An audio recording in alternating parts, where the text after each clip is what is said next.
ঘি দিয়ে নিম পাতা ভাজলে যেমন মিষ্টি হয় না, ঠিক সেরকম যারা হিংসুটে, যারা ওদের ভালো দেখতে পারে না, যারা স্বার্থপর, তাদেরকে যতই আপনি তাদের সাথে ভালো ব্যবহার করুন, উপকারে করুন, তাদের স্বভাব ঠিক সেরকমই থাকবে। আরে বাবা, কিছু পেতে হলে কিছু দিতে হয়, তো কারোর কিছু দেখে হিংসা করে জ্বলে কোনো লাভ নেই। নিজে পরিশ্রম করো আর বানাও। তারা সব বোঝে, কিন্তু এটা বুঝতে পারে না যে তারা অন্যের ভালো দেখে হিংসা করে।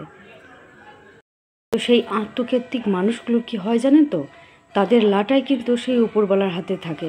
তারা শর্টকাটে সব কিছু পেতে চায়, পরের ধন হোক, জন হোক, যেমন করে হোক, কুৎসা লটিয়ে যেমন করে হোক, তাদের সব কিছু পেতে হয়। তো ওই যে বললাম, লাটাই যেহেতু উপরওয়ালার হাতে থাকে, তো লাটাই তার কেটে গেলে পরে কিন্তু তারা একদম উপর থেকে এসে নিচেতে ধূপ করে পড়ে। তো তাদের তো অবস্থা ঠিক সেরকম হয়। তো নিজের পরিশ্রমের দ্বারা বা নিজের সততার দ্বারা যেটা মানুষ অর্জন করতে পারে, সেটা মানুষ 100 বছর পর্যন্ত মনে রাখে। কাউকে নিজেকে বড় করবার জন্য কাউকে ছোট করা, কাউকে বদনাম করা, মিথ্যা অভিনয়, এগুলো না করলেই পারেন। কিছু মানুষ আছে ঠকে শেখে, আর কিছু মানুষ ঠেকে। তো কে কীভাবে শিখবে সেটা তার ব্যাপার। তো অযথা কাউকে ব্লেম না করে নিজের সেই জায়গাটা দখল করবার চেষ্টা করুন। নিজের সেই জায়গাটা, নিজের যে জায়গাটা থেকে মানুষকে বদনাম করে আপনি বড় হতে চাইছেন, সেই জায়গাটাতে আপনি আগে পরিষ্কার পরিচ্ছন্ন হন। তবে মানুষ আপনার কথা বুঝবে বা বিশ্বাস করবে। তো এখন খুব ট্রেন্ডিং ব্যাপার চলছে যে মিডিয়েটর, যারা মধ্যস্থ করেন, তারা সেই সব মানুষ আপনি সব জায়গাতেই দেখতে পাওয়া যেতে পারে। অফিস, আদালত, কোর্ট কাছারি বা সংসার বা মানে পরিবেশ, মানে মহলে, সব জায়গাতে। তো তাদের কাজই হলো কি করে সবার কাছে নিজেকে ভালো প্রমাণ করা, আর একজনের কাছ থেকে আর একজনকে বিচ্ছিন্ন করা। তো কি পায় জানি না করে। তো একদিন তো সেই মুখোশটা তো মানে চলেই আসে, তখন তারা কি করবে বুঝতে পারে না। তো একদিন না একদিন তো সেই মুখোশ খুলেই যায়। তো তারা কি পান এটা মানে করে আমি বুঝতে পারি না। যদি এটাই তাদের উদ্দেশ্য হয় যে তারা সকলের কাছে ভালো হবে, তো সেরকম কাজ করলেই হয়। লোকের পাশে থাকা, দুঃসময়ে সুখের সময়ে, হ্যাঁ, সৎভাবে পরিষ্কার পরিচ্ছন্নভাবে থাকলেই সবার কাছে আপন হওয়া যেতে পারে। তো কুটকাচিল করবার তো কিছু নেই।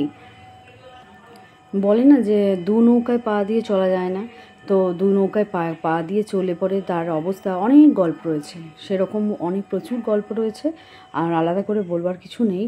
তো এই সমস্ত মানুষদেরকে জাস্ট অভিনয় করা উচিত তাদের সাথে। অভিনয় করে হ্যাঁ হ্যাঁ হাই হ্যালো, নাকি তাদেরকে তিরস্কার করা উচিত, বুঝতে পারা যায় না। তো পরিবেশ সিচুয়েশন অনুযায়ী তো সবসময় সেটা করা যায় না। তো এই সমস্ত এটা সাপের থেকেও ভয়ানক। তো এই সমস্ত মানুষদের থেকে যতটা পারা যায় একদম নিজেকে গুটিয়ে রাখা যায়, তাই ভালো। না তাদের সাথে কোনো ধরনের মেলামেশা, না আলাপ পরিচয়। এরা গিরগিটির মতো রং বদলাতে পারে নিজের সুবিধার্থে, একদম মাথা গুলিয়ে একদম ভেতরে ঢুকেও যেতে পারে, আর সময় বুঝে কিন্তু একদম ছুঁয়ে ঢুকে ফাল হয়ে বেরিয়েও যেতে পারে। তো এদের কাছে কোনোটাই অসম্ভব কিছু নয়।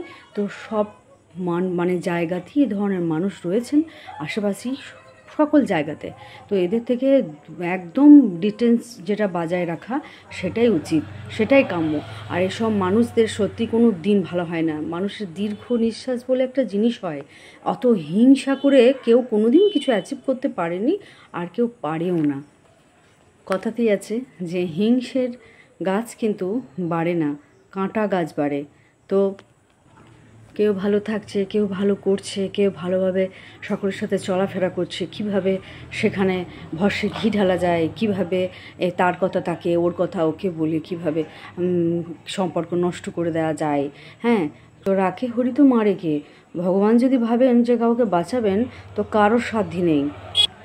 আর ভগবানের অস্তিত্ব যেন কেউ ভুলে না যান।